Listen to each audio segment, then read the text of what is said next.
안녕하세요. 들려주는 책 바림소리입니다.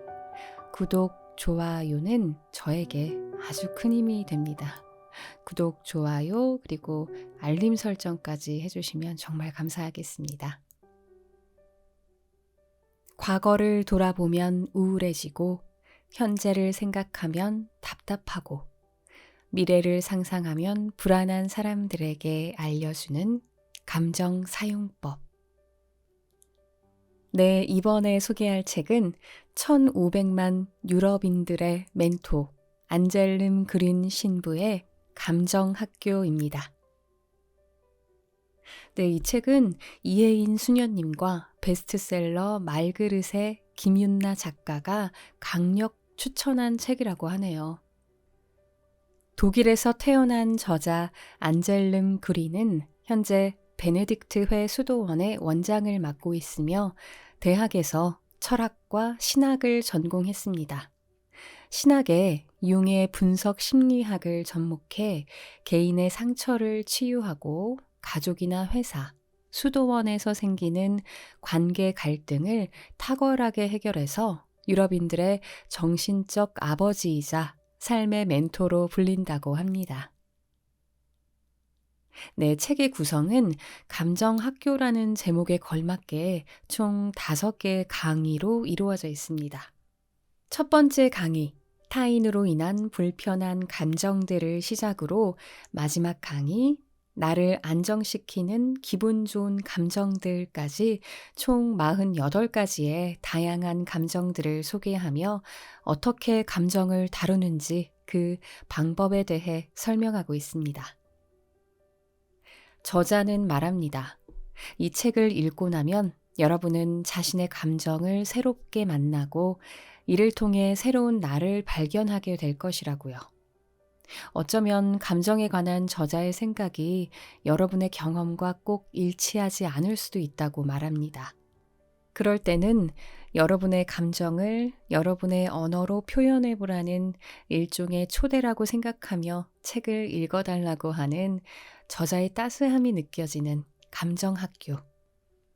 네, 자, 그럼 본문 일부를 낭독해 드리도록 하겠습니다.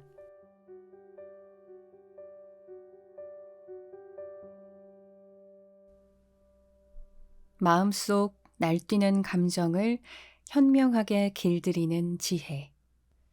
감정학교. 저자 안젤름 그린. 배명자 옮김. 나무의 마음 출판. 시기심. 영혼의 독침.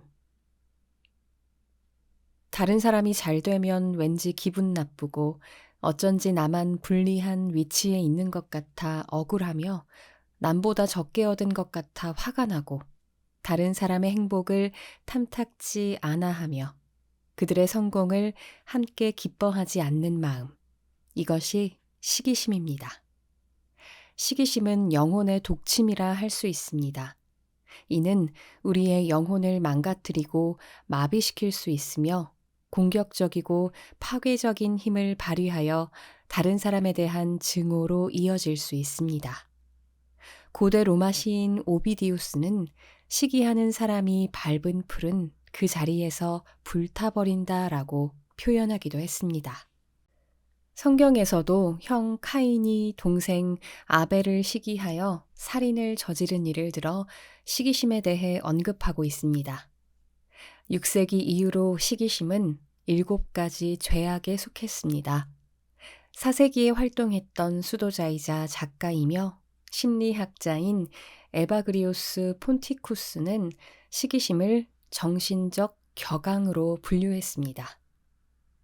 시기심은 끊임없이 다른 사람과 자신을 비교할 때 생깁니다. 우리는 자기 자신에게 집중하지 못하고 자꾸 다른 사람을 곁눈질합니다. 과거에는 시기심을 비뚤어진 욕망으로 해석하기도 했습니다. 어떤 집단에 들어가면 우리는 자기도 모르게 속으로 비교합니다. 누가 더 잘생겼는지, 누가 더 똑똑한지, 누가 더 말을 잘하는지, 누가 더 자기소개를 멋지게 하는지, 누가 더 성공했는지, 누가 나보다 더 대우받는지 등등 우리는 이렇게 자신에게 집중하지 못하고 늘 다른 사람을 의식하며 삽니다. 다른 사람과 자기를 비교하는 사람은 결코 마음의 평안을 찾지 못합니다. 그런 사람은 언제나 다른 사람에게서 자신이 갖지 못한 것을 찾아냅니다. 자기보다 노래를 잘 부르고 말을 잘하고 잘생기고 돈이 많은 사람들을 언제나 찾아냅니다. 그래서 그는 스스로 하찮은 사람이라고 느낍니다. 그러다 보면 부족하지 않은 것까지도 갈망하게 됩니다. 공공연하게 시기심을 드러내는 경우는 거의 없습니다. 하지만 아무리 억누르거나 억제하려고 해도 그 감정에서 쉽게 벗어날 수 없습니다. 억압된 시기심은 자기 혐오와 자기 경멸로 이어질 수 있습니다. 한번 시기심에 사로잡히면 그것이 결국 그 사람을 삼켜버립니다. 그 사람은 결코 자신에게 만족을 느끼지 못합니다. 자신을 보지 않고 언제나 다른 사람들에게 시선을 두고 그들에게서 자신이 갖고 싶어 하는 것만 봅니다. 그러나 자신이 그것을 가질 수 없기 때문에 그는 자신의 삶에 불만을 품고 운명에 분노하며 자신을 그렇게 만든 신을 원망합니다. 소망을 들어주지 않는 신이 불공평하다고 여깁니다. 사회학자들은 사회적 시기심에 대해 말합니다. 사회적 시기심은 모든 것을 동등하게 만들려는 동력이 될 수도 있습니다. 고대 그리스에서는 사회적 시기심 때문에 개인이 획득한 재산을 빼앗거나 경쟁자에게 분배하기도 했습니다. 고대 그리스인들은 신들의 시기가 두려워 남들보다 우위에 있기를 꺼렸고 남들보다 부자이거나 잘났다는 사실을 감히 자랑하지 못했습니다. 오늘날 일부 국가에서는 시기심이 발전의 가장 큰 걸림돌이 되기도 합니다. 실제로 시기심에 사로잡힌 어떤 사람들은 성공한 사람을 시기해 그의 성공을 빼앗거나 상대가 너무 막강해지면 제거하려고까지 합니다. 다른 사람의 탁월함을 참지 못하는 시기심은 사회의 진보와 발전을 막습니다. 탁월한 사람이 등장하면 즉시 그 사람을 아래로 끌어내려 하향 평준화하려 들기 때문입니다. 또 다른 방식의 회방도 있습니다. 정의를 위한 노력에 사회적 시기심이라는 꼬리표를 붙여 평판을 떨어뜨리거나 심지어 소비를 부추기기 위한 심리적 수단으로 시기심이 이용되기도 합니다. 당신의 친구들이 당신을 부러워할 거예요. 한 명품 핸드백 광고 카피가 보여주듯 시기심은 개인적인 문제이면서 매우 정치적인 주제이기도 합니다. 독일 사회에서도 종종 시기심 논쟁이 벌어집니다. 예를 들어 사람들은 의사들이 적은 보수를 받고도 환자를 위해 헌신하기를 바랍니다. 그러다 해외로 이주하는 의사들이 점점 늘어나면 비로소 시기심이 어떤 결과를 초래하는지 깨닫습니다. 우리 사회에서 탁월함을 허용하지 않으면 평균을 넘어서기 위해 노력하거나 그럴 의욕을 갖는 사람이 줄어들 수밖에 없습니다. 시기심에 대처하는 올바른 방법은 무엇일까요? 이때는 옛날 수도자들의 가르침이 유용합니다. 우리는 시기심과 대화를 해야 합니다. 우리는 종종 시기심을 억누르거나 감추려 합니다. 그러나 우리는 시기심을 어둠 속에서 끌어내어 그것과 정면으로 마주해야 합니다. 그리고 물어야 합니다. 시기심은 나에게 무엇을 말하려 하는가? 내 삶의 어떤 부분이 깨져 있는가? 나는 무엇을 바꾸고 싶은가? 시기심은 나의 욕구와 갈망을 보여줍니다. 성공하고 싶고 잘생기고 싶고 다른 사람보다 뛰어나고 싶은 내 욕구를 말입니다. 이때 질투하는 내용을 구체화하면 내 안의 시기심을 객관화할 수 있습니다. 나는 내가 질투하는 그 사람처럼 되고 싶다. 나는 그 남자 혹은 그 여자 같은 외모를 갖고 싶다. 나는 그 사람처럼 많은 돈을 벌고 싶다. 나는 그 사람처럼 사회적으로 인정받고 싶다. 나는 그 사람처럼 지적이고 성공하며 노래 잘하고 말 잘하며 내 주장을 멋지게 관철하고 싶다. 이렇게 내가 질투하는 상대방의 모든 특징을 나열해 보면 그것이 얼마나 비현실적인 욕구인지 금세 깨닫게 됩니다. 실제로 부러워하는 모든 특징을 갖게 되면 괴물이 탄생할지도 모릅니다. 우리는 상대방을 부러워하는 모든 특징을 상상하면서 시기심에서 벗어날 수 있습니다. 그러면 나 자신에게 감사하는 감정이 생길 수 있습니다. 스스로 시기심을 인정하고 받아들이면 시기심에게 빼앗겼던 감정에 대한 주도권과 통제권을 되찾아올 수 있습니다. 그때 나는 다시 나 자신을 만나게 됩니다. 감사하는 마음으로 나답게 살려고 노력하게 됩니다. 그러면 신이 내 삶에 주신 많은 선물을 발견할 수 있고 기꺼운 마음으로 다른 사람을 축하해 줄 수 있습니다. 그러나 내가 시기심에게 삶의 주도권과 통제권을 빼앗기면 그 감정이 미움을 넘어 상대에 대한 증오로 이어지게 됩니다. 그러다 다른 사람들이 이룬 것을 나는 결코 이루지 못할 거란 생각이 들면 그들에 대한 증오는 자기 혐오로 변합니다. 독일 사람들이 자주 사용하는 표현 중에 이런 말이 있습니다. 시기심 탓에 얼굴이 노랗다. 시기심 탓에 창백해 보인다. 이렇듯 시기심은 우리에게서 건강한 혈색을 빼앗아 갑니다. 시기하는 사람은 다른 사람의 우위에 배가 아픕니다. 시기심은 왜곡된 자기 인식으로 이어지고 결국 질병에 걸린 것처럼 느껴집니다. 시기하는 것을 이룰 수 없기 때문에 모든 공격성을 자신에게 돌리고 우울해집니다. 자기 안에 있는 모든 기쁨을 죽이고 무언가를 시도하고 긍정적으로 변화시키기 위한 모든 에너지를 소진합니다. 다른 사람을 시기하느라 자기 안의 에너지를 모두 써버립니다. 시기심은 인간의 본성입니다. 옛날 수도자들은 이것을 인정했습니다. 그런 걸 보면 그들은 확실히 현실적이었습니다. 우리는 수도자들로부터 시기심에 대처하는 올바른 방법을 배울 수 있습니다. 우리가 시기심과 싸우려 들면 저항하는 마음이 생깁니다. 그러다 보면 시기심은 우리 안에서 계속 솟구칠 것입니다. 시기심을 극복하는 유일한 길은 그 마음을 인정하고 시기심과 다정한 대화를 나누는 것뿐입니다. 그러면 우리는 시기심이 생길 때 자신을 비난하지 않게 됩니다. 시기심을 인정함으로써 우리는 자신의 필요와 갈망을 인정하게 됩니다. 그리고 동시에 우리의 욕구가 얼마나 비현실적이거나 유아적인지를 깨닫게 됩니다. 언제 어디서나 가장 위대하고 성공적이며 멋진 사람이 되려는 욕구가 어떻게 항상 현실적일 수 있겠습니까? 이런 비현실적인 욕구를 깨달으면 우리는 시기심으로부터 거리를 둘 수 있고 우리의 현재 상황을 수용할 수 있습니다. 그때 우리는 자신을 긍정하게 되고 신이 주신 모든 것에 감사하게 됩니다. 이때 비로소 우리는 다른 사람에게 향했던 시선을 돌려 자신을 보게 됩니다. 그리고 다른 사람을 시기하고 미워하던 에너지를 긍정적인 새로운 목표를 세우는데 쓰게 됩니다. 더 이상 다른 사람들에게 부정적인 에너지를 돌리지 않게 됩니다. 끊임없이 다른 사람들을 시기하고 원망하는 대신 마침내 신이 주신 삶을 감사해하며 즐기게 됩니다. 두 번째, 무관심, 살아있는 시체. 유대인 작가 엘리 위젤은 나치 강제수용소에서 살아남은 후 이렇게 말했습니다.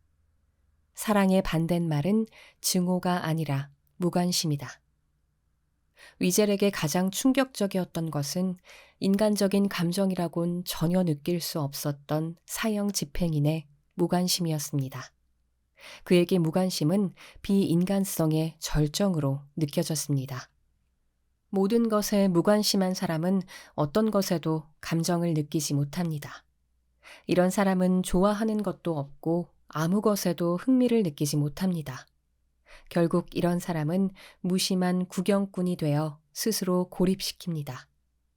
상대방의 무관심은 우리를 아프게 합니다. 상대방의 무관심을 감지하는 순간 우리는 그 사람을 비인간적이라고 느낍니다. 왜냐하면 인간은 다른 사람들과 공감하고 관심을 가지는 것이 본성이기 때문입니다. 무관심한 사람은 사랑을 하지 못합니다. 이런 사람은 일이든 사람이든 외부에서 다가오는 모든 것에 무관심한 태도로 일관합니다. 그것은 그에게 아무런 의미가 없습니다. 결국에는 자기 안에 갇힙니다. 어느 누구도 그를 감정적 냉담함과 무관심에서 꺼낼 수 없습니다. 무관심은 사실 드러난 현상으로 볼 때 감정 없음에 관한 것입니다. 무관심한 사람은 아무것도 느끼지 못합니다. 이런 사람은 마치 아무것도 뚫고 들어올 수 없는 갑옷을 두르고 있는 것과 같습니다. 때로 그것은 보호막 구실을 합니다. 어쩌면 다른 사람에게 상처받거나 실망할까봐 두려워서 스스로 미리 차단하는 것일 수도 있습니다. 무관심은 종종 개인의 과거 경험에 원인이 있습니다. 그러나 갑옷을 입고 사방에 방어벽을 치는 방식으로 과거의 상처에 대처하는 것은 올바른 해결책이 아닙니다. 왜냐하면 그것은 모든 감정, 특히 활기와 사랑으로부터 자신을 단절시키고 고립으로 이끄는 길이기 때문입니다. 저는 종종 사람들에게 이렇게 묻습니다. 당신은 무엇에 감동합니까? 무엇이 당신에게 기쁨을 주나요? 당신은 무엇에 열정을 느끼나요? 놀랍게도 없어요라고 대답하는 사람들이 종종 있습니다. 저는 그 대답이 믿기 힘들어서 상대방이 관심을 가질 만한 분야, 예를 들면 자연, 등산, 음악, 음식, 포도주, 사랑 등에 대해 이야기를 나눠보려 합니다. 그러나 그들은 그 무엇에도 관심이 없습니다. 무관심한 사람은 자포자기 상태와 비슷합니다. 이런 사람은 자신의 삶에서 살아있음과 사랑을 느끼지 못합니다. 오늘날 무관심이 확산되고 있습니다.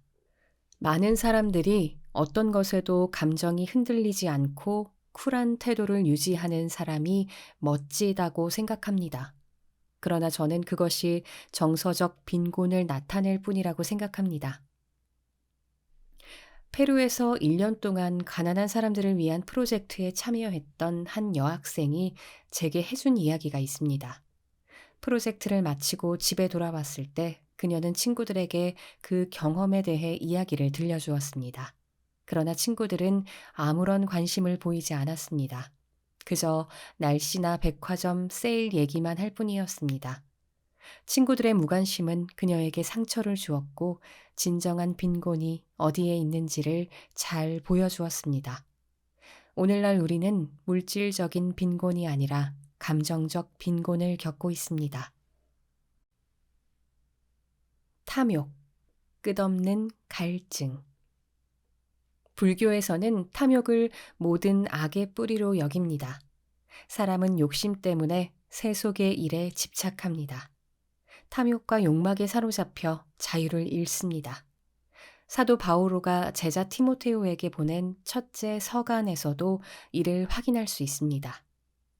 모든 악의 뿌리는 돈을 사랑함이니 이를 탐내는 자들이 미혹을 받아 믿음에서 떠나 많은 고통을 자초하였도다.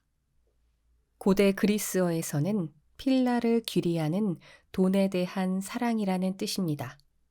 그리스 신화에서는 탄탈로스를 탐욕스러운 인간의 상징으로 봅니다. 그는 탐욕을 부린 대가로 지하세계로 쫓겨나 벌을 받게 됩니다. 그 모습을 통해 우리는 탐욕의 결과를 볼 수 있습니다. 탄탈로스는 시원한 물이 흐르는 냇가에 서 있습니다. 그러나 물을 마시려 고개를 숙이면 물은 말라버립니다. 머리 위에는 과일이 가득 달린 가지가 늘어져 있습니다. 그러나 과일을 따려고 손을 뻗으면 나뭇가지는 손이 닿지 않는 높이로 올라가 버립니다. 그렇게 탄탈로스는 영원한 갈증과 배고픔에 시달리게 됩니다. 이 신화는 우리에게 탐욕스러운 사람은 충족감을 모른다는 교훈을 줍니다. 항상 더 많은 것을 원하지만 정작 자신이 가진 것도 제대로 즐기지 못합니다. 먹고 마시는 것조차 즐기지 못합니다. 점점 많이 먹고 마시다 취하거나 포만감을 느껴도 계속합니다. 탐욕의 이면에는 부족하다는 느낌이 자리 잡고 있습니다. 이 때문에 결코 충분하지 않다고 느끼며 그 빈틈을 메우기 위해 더 많은 것을 얻으려 합니다. 그러나 탐욕스러운 자는 아무리 많이 가져도 결코 내면의 공허함을 채울 수 없습니다. 심리학자들은 탐욕의 원인을 어린 시절의 배변 훈련에서 찾습니다. 변을 보는 쾌감에 대한 집착이 성인이 된 후 돈에 대한 집착으로 이어진다는 겁니다. 학문기를 만족스럽게 보내지 못한 아이는 어른이 되어서도 학문기 고착증을 보입니다. 탐욕스러운 사람은 아무것도 놓지 못하고 모든 것을 가지려 합니다. 때론 탐욕이 자존감 부족으로 나타나 식탐, 과도한 성욕, 쇼핑 중독으로 이어집니다. 탐욕은 그가 가진 것들에 대한 감사함을 느끼지 못하게 만들고 언제나 부족하다고 느끼게 합니다. 그래서 그는 쇼핑몰을 돌아다니면서 옷이든 음식이든 가능한 한 많이 구매하지 않고는 못 배기게 됩니다. 탐욕스러운 사람은 결코 만족감을 느끼지 못합니다. 그는 항상 더 많이 먹고, 더 마시고, 더 사고, 더 소유하려는 끝없는 욕망을 가지고 있습니다. 그러나 아무리 많은 것을 소비해도 내적 공허에서 벗어나지 못합니다. 탐욕스러운 사람은 결코 현재를 살지 못하고 언제나 미래만 바라보며 삽니다. 먹고 있는 중에도 다음에 무엇을 먹을지 고민합니다. 물건을 살 때도 이미 다음에 살 물건을 생각합니다. 이런 사람은 저장고가 가득 차 있지 않으면 불안해합니다. 인색함에도 욕심에 속합니다. 이런 사람은 아무것도 내주려 하지 않고 모든 것을 움켜쥐려 합니다. 티모테오에게 보낸 첫째 서간은 탐욕의 두 가지 결과를 보여줍니다. 첫 번째는 신앙에서 이탈해 방황하는 것이고 두 번째는 많은 고통을 겪는 것입니다. 첫 번째 결과인 신앙에서 이탈해 방황한다는 말은 믿음의 굳건한 기반을 포기하는 것을 의미합니다. 이때는 탐욕에 의해 끌려다니며 그로 인해 나의 견고함을 잃게 됩니다. 이러한 불안정한 상태에서는 자율적으로 살아가지 못하고 탐욕에 의해 조종받으며 살아가게 됩니다. 티모테오에게 보낸 첫째 서간에서 방황이라는 표현은 그리스어로 망상을 뜻합니다. 탐욕은 결국 현실감 상실을 초래하며 이는 병적인 상태로 이어질 수 있습니다. 두 번째 결과는 탐욕으로 인해 많은 고통을 겪게 된다는 것입니다. 그리스어의 성경에는 이 부분이 많은 고통으로 자신을 찌른다 라고 기록되어 있습니다. 말하자면 자해, 즉 자신에게 해를 끼치는 것을 의미합니다. 따라서 탐욕은 단순한 죄가 아니라 사도 바오로의 말처럼 일종의 질병이라고 할 수 있습니다. 중세시대에는 욕심 많고 인색한 사람에게 죽음을 상기시켜 치유하려 했습니다. 메멘토 모리, 즉 죽음을 생각하라. 이런 속담도 있습니다. 수의에는 주머니가 없다. 티모테오에게 보낸 첫째 서간은 욕심에 대한 치유법으로 죽음을 상기시키는 대신 의로움, 경건함, 믿음, 사랑, 인내, 온유 같은 미덕을 제안합니다. 이런 미덕들은 탐욕이 몰고 오는 무모한 광기로부터 우리를 자유롭게 합니다. 사랑과 온유는 삶의 맛을 바꿔줍니다. 믿음과 인내는 우리에게 든든한 지지대, 즉 스스로 설 단단한 발판이 되어줍니다. 경건함은 우리의 깊은 갈망을 채워주는 더 높은 선, 즉 신을 향한 우리의 마음을 열게 합니다. 네, 여기까지 감정학교의 본문 일부를 낭독해 드렸습니다. 저도 감정에 휘둘릴 때가 많은데 감정을 에너지원으로 활용해야 한다는 저자의 말이 인상 깊었습니다. 그리고 평정심을 갖고 싶을 때 이 책을 읽으면 좋겠다는 생각이 들더라고요. 감정을 어떻게 다뤄야 할지 배우고 싶으신 분들에게 책 전체를 읽어보시기를 추천드립니다. 네, 여기까지 들려주는 책 바림소리였습니다. 감사합니다.